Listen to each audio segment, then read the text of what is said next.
लाहौर जे शहर में राजपाल हिंदू हो, उन हिकिड़ो किताब छपायो रंगीला रसूल, प्रेस जो मालिक हो, तमाम वॾो करोड़पति माण्हू हो, अंग्रेजनि जो दौर हो, हिंदुनि जी बादशाही। उन खबीस जो किताब छपियो, मुसलमाननि में जेके आलिम हा, वकील हा, उन टाइम ते अल्लामा इकबाल बि जहिड़ो हो, कायद आज़म मोहम्मद अली जिन्ना बि हुयो, वॾा वॾा माण्हू लीडर हा। उन्हनि रुगो केस दाख़िल कया। छा कयूं? केस, कोर्ट में केस कयो। और मुंहिंजा प्यारा दोस्तो अजीजो, हिकिड़ो टांके वहाईंदड़ मिस्कीन गरीब क़ाज़ी अब्दुल क़य्यूम चओ सुभान अल्लाह। टांके वारे जो हाल कहिड़ो आहे, टांके वारे जी हैसियत कहिड़ी आहे। नमाज़ बि कोन पढ़ंदो हो, जुमो बि कोन पढ़ंदो हो। उन्हीअ खे ख़बर पई त हीअं नमूने सां हिकिड़े हिंदूअ मुंहिंजे महबूब जी बेअदबी कई आहे। उन ते इक़बाल वारनि, मोहम्मद अली जिन्ना वारनि, वॾनि माण्हू केस कयो आहे।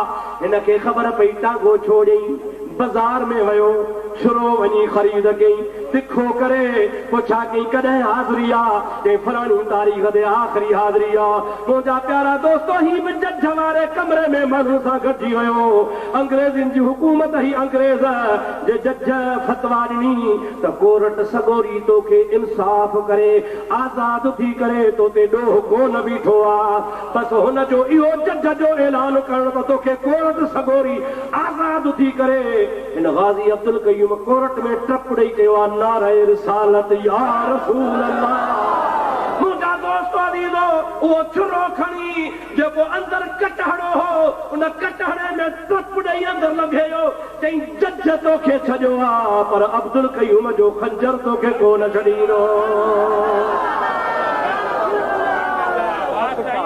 हिते जो खंजर नहीं मुझाता, हेठि चई तई निहाई खयईंसि, उन दाह करे वञी किरियो, पुछड़ी बि कोन चोड़ई, खॾे ते मरियो। ॿार बीह रहियो, हथ छॾे चई हाणे मूंखे भली फांसी ॾेई।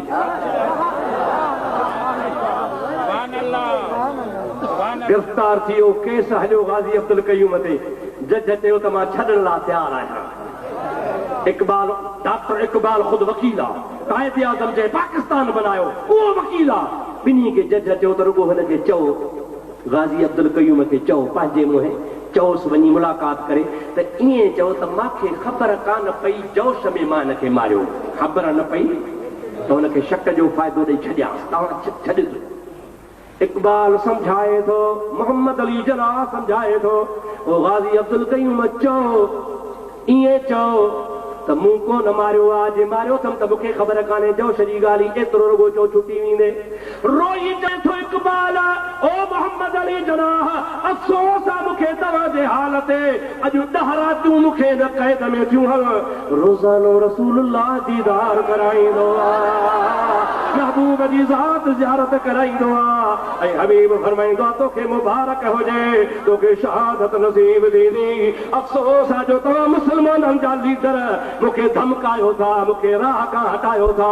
मां ईअं चवंदुसि त मां घोड़ो बधो आहे, घरां हलियो आहे, इरादो कयो आहे, पैसा खया आहिनि, बाज़ार मां इरादे सां खंजर वरितो आहे, खंजर खे थिको कयो आहे, इरादो करे रसूलुल्लाह जे दुश्मन खे मारियो अथमि। अहिड़ी हयाती कान खपे, मूं जहिड़े गुनहगार जूं करोड़ूं हयातूं मुस्तफ़ा जे नाले तां क़ुर्बान।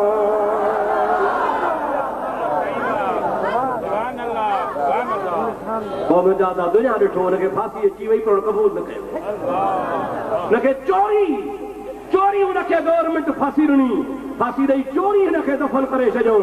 मुजादा मुस्लमान खे ख़बर पई 3 रातिनि खां पोइ त हुनखे फांसी बि ॾेई छॾियऊं, पूरे बि छॾियऊं, फलाणे मुक़ाम में पूरजी वियो आहे। सॼी लाहौर उथली पई आहे त जनाज़ो पढ़ंदासीं, क़बर मां कढंदासीं, धाम धूम सां जनाज़ो खणंदासीं।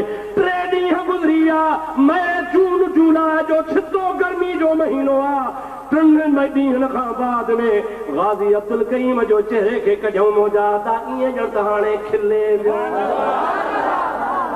मुंह सलामत, जिस्म सलामत, जान सलामत, चेहरे मजा मुजादा नूर जूं लाटूं छो न करण। इकबाल रोई ॾिनो, इकबाल रोई ॾिनो। इकबाल चवे थो असां ॻाल्हियूं कंदे कंदे रहिजी वियासीं, असांखां ग़ाज़ी अब्दुल क़य्यूम गोए खणी वियो। सभई चओ सुभान अल्लाह, सां चओ सुभान अल्लाह। अरे जंहिं रसूलुल्लाह हुनखे सिर ॾिनो आहे, महबूब हुनजो थोरो कोन मिलायो आहे, हबीब हुनखे हमेशह नवाज़ियो आहे। अॼु बि रसूलुल्लाह जी इज़त नामूस ते मुस्लमान सिर कटाइण लाइ तयार भली गुनहगार हुजे पर अज़मत मुस्तफ़ा जंहिंजे दिल में आहे, जंहिंजे दिल में रसूलुल्लाह जी मोहब्बत आहे, उहो सिर कटाइण लाइ तयार आहे।